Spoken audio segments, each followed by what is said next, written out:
So first off, we saw the movie last night. Yeah, it fantastic. was amazing. Like, I loved it so much. We walked out of there and we were like, we have zero complaints. Really? Yeah. And zero. are you guys huge Potter fans? Yeah, our website's been around 17 years. Right. So you can. It's kind of safe to say that like Potter fans will like it as well. Love like it. Yeah, that's fantastic. That's fantastic. Yes, absolutely. I'm super jazzed. So glad. But I'm really excited to talk to you about Queenie today. I was like really jazzed that we got you, especially after seeing the movie. Because your character's amazing. I love her a lot. And okay, Thank you. But I really want to talk about.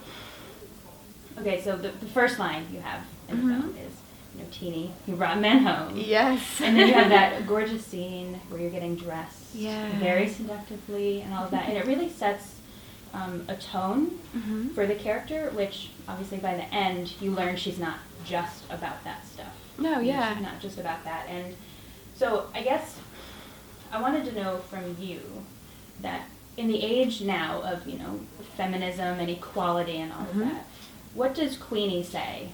How does she speak to that in the modern times, even though it takes place, almost 100 years ago? Well, I think she's as modern. She's a modern day girl in the 20s. She's timeless, really.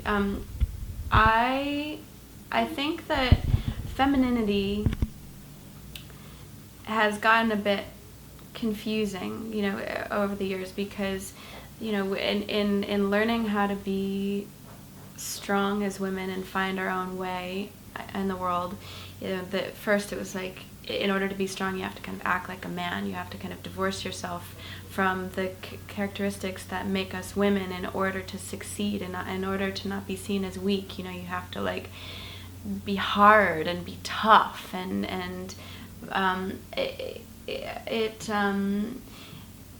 it's almost like the qualities that make us women were considered weak.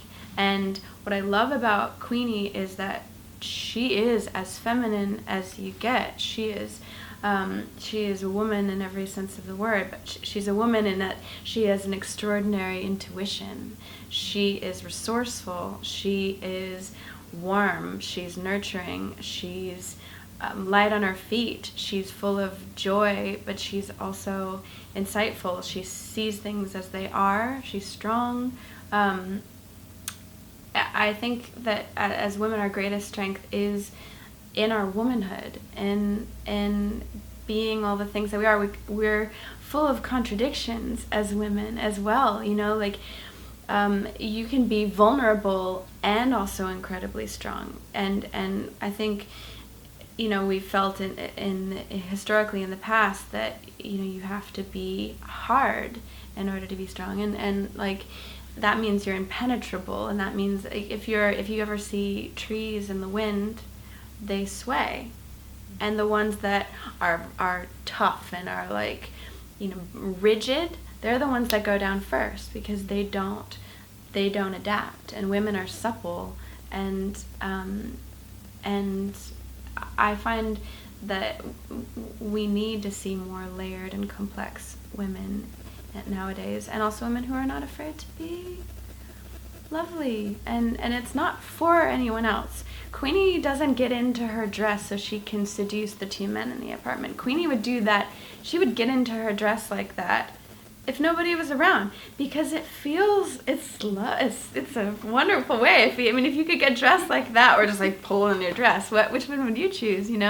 It's a way of making every bit of life delicious and wonderful, and I felt it was really healing for me to get in touch with that side of my femininity as well, something that I hadn't really allowed in my own life very much.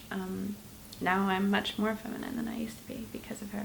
So you've definitely taken things from the character then. That's great. Yeah, absolutely.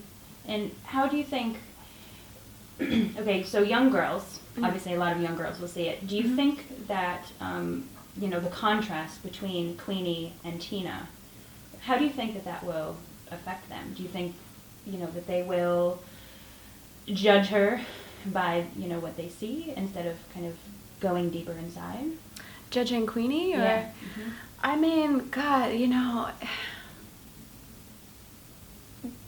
girls, we need to create a sisterhood now more than ever. I think that this idea that there's only room for so many girls, or that a certain type of girl is less than another, or you feel threatened, like Queenie is love. Queenie loves Tina with her whole heart, and it's incredibly painful when people just see some idea of her that isn't true. They miss her humanity, because of the way that she looks. I think that society is hard on women, and it makes you feel like you have to choose. You're either smart or you're pretty or something like that, or like not even pretty, but you're smart or you're feminine, and that's really not fair.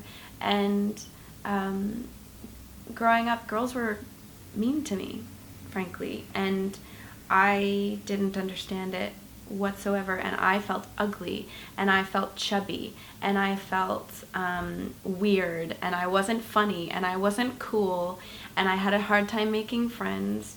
And then on top of that, then like girls would look at me and I remember so vividly, I was like 11 years old and I got to a new school, and these girls saw me and they started a rumor about something like I was wearing lipstick or something. And it's like such a stupid thing, but I remember how isolating it felt for me when I saw these girls, and I just thought, like, you're so pretty and you're so cool and you're smart and I want to be your friend, and they didn't want to be mine, and it scarred me. I think you never really know what's going on inside another girl's mind, or and to assume just because of the way that they look, they are a certain way, I think is really unfair. What would you like people to take from Queenie as a character? Having said all of that, the fact that she is super hot. She's super hot, let's be real. And she's also incredibly smart and very capable and super clever. That's what I got from her anyway. Thank you. I think that her warmth and the fact that she's so accepting of people, and also her intuition and the fact that she reads others' minds, I think, like, almost trying to hone that gift within ourselves. What is she doing really? She's really like deeply listening and really deeply tuning into another person and paying attention and not focusing on herself. And I think if we all did that a little bit more, if we looked at each other and saw not what we think we want to see, but what's actually going on, who a person actually is, then I think we'd all have a lot easier time moving through society, and maybe a lot more friends as well, more kinship. I agree. Is that what she's doing with Jacob? It's easy to do with Jacob. My goodness, he's just got such a big old heart, doesn't he? He's so lovely, and she's seeing somebody who has nothing to hide. There's no duality in Jacob. He's as lovely inside as he is, as what comes through, and it's a huge relief for her, because he also sees her as more than just what he sees initially. He sees that she's a lovely human being, and she bakes, and she's kind, and she's dear, and he makes her feel like she's special.